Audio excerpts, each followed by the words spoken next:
বিসমিল্লাহির রহমানির রহিম। ৩ বিয়োগ ২ সমান সমান ১। ৩ এর নাম হলো বিয়োজন, ২ এর নাম বিয়োজ্য, ১ এর নাম বিয়োগফল।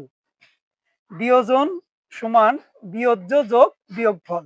বিয়োজন অর্থ ৩, তাহলে ৩ হইতে হইলে হবে ৩ সমান ৩ সমান ২ আর ১ যোগ হবে, অর্থাৎ বিয়োজ্য এবং বিয়োগফল যোগ হবে।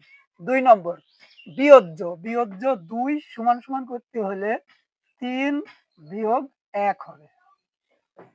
এবার বিয়োগফল ১ করতে হলে ১ সমান ৩ বিয়োগ ২ হবে। তাহলে আমরা কি বুঝলাম? বিয়োজন সমান বিয়োজ্য যোগ বিয়োগফল।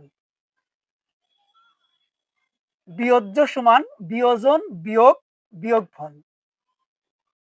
বিয়োগফল সমান বিয়োজন বিয়োগ বিয়োজ্য। অর্থাৎ এখানে থেকে বুঝতে হবে সবচেয়ে বড় হলো বিয়োজন, অর্থাৎ বড় থেকে ছোটটা বাদ, বড় থেকে ছোটটা বাদ। বিয়োজন হলো সবচেয়ে বড়। এখন আমরা গুণে যাব। তাহলে ৩ গুণ ২ ইকুয়াল ৬। ৩ গুণ ২ সমান সমান ৬। এখন আমরা গুণফল ৬ কিভাবে পাবো? ৩ আর ২ গুণ করে, অর্থাৎ গুণ্য আর গুণক গুণ করে পাবো। তাহলে গুণফল সমান গুণ্য গুণ গুণক। গুণক ২, গুণক ২ সমান ৬ ভাগ ৩। ৬ হলো গুণফল, তাহলে গুণফল ভাগ গুণ্য। গুণ্য ৩ কিভাবে পাবো? তাহলে ৩ সমান, তাহলে গুণফল সমান গুণ্য গুণ গুণক। গুণক সমান গুণফল ভাগ গুণ্য। গুণ্য সমান গুণফল ভাগ গুণক। অর্থাৎ এখানে সবচেয়ে বড় হলো গুণফল, তাহলে গুণফল আগে হবে তারপর ছোট হবে, গুণফল আগে হবে তারপর ছোটটা হবে। এখন আমরা ভাগে যাব।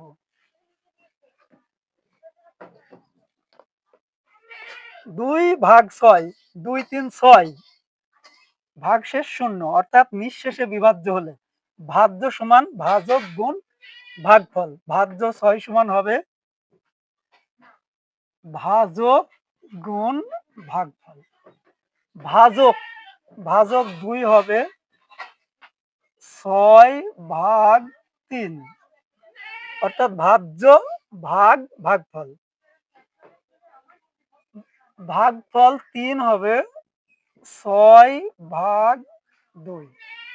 তাহলে এখান থেকে আমরা বুঝলাম যে সবচেয়ে বড় হলো ভাজ্য, অর্থাৎ বড় থেকে ছোটটা ভাগ, বড় থেকে ছোট ভাগ। এখন নিঃশেষে বিভাজ্য না হলে, অর্থাৎ ২ ৩ ৬ ভাগশেষ হলো ১, এক্ষেত্রে ভাজ্য সমান, তাহলে ভাজ্য ৭ সমান ২ গুণ ৩ যোগ ১। তাহলে ২ হলো ভাজক গুণ ভাগফল যোগ ভাগশেষ। এখন ভাজক ২, ২ সমান ৭ বিয়োগ ১ ভাগ ২ হলো ভাজক, তাহলে ভাগফল, তাহলে ভাগফল ৩। তাহলে আমরা পাবো তাহলে ৬ ভাগ ৩ সমান এই ২ পাবো। এখন আমরা ভাগফল ৩ বের করব, তাহলে ৩, ৩ সমান ৭ বিয়োগ ১ ভাগ, তাহলে ৬ ভাগ ২ সমান ৩, তাহলে এখানে ২। এখন আমরা ভাগফল পেলাম, এখন ভাগশেষ বের করব কিভাবে? তাহলে ভাগশেষ ১, ভাগশেষ ১ সমান তাহলে ভাজ্য বিয়োগ ভাজক গুণ ভাগফল সমান 7 বিয়োগ 6 সমান 1। এখানে সবচেয়ে বড় হলো ভাজ্য, তাহলে ভাজ্য সমান ভাজক গুণ ভাগফল যোগ ভাগশেষ। ভাজক সমান তাহলে নিঃশেষে বিভাজ্য করে নিতে হবে, তাহলে 7 থেকে 1 বাদ দিলে 6, তাহলে নিঃশেষে বিভাজ্য করলে পাওয়া যাবে। তাহলে আমরা ভাজক সমান ভাজ্য বিয়োগ ভাগশেষ, নিঃশেষে বিভাজ্য ভাগ ভাগফল আগের মতো। ভাগফল সমান ভাজ্য বিয়োগ ভাগশেষ, নিঃশেষে বিভাজ্য করে নিলাম ভাগ ভাজক। তাহলে ভাগশেষ সমান ভাজ্য বিয়োগ ভাজক গুণ ভাগফল। এভাবে আমরা সূত্রগুলো মনে রাখবো।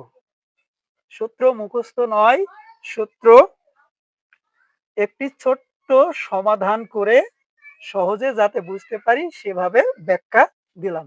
আশা করি সকলে বুঝতে পেরেছে। সকলকে ধন্যবাদ।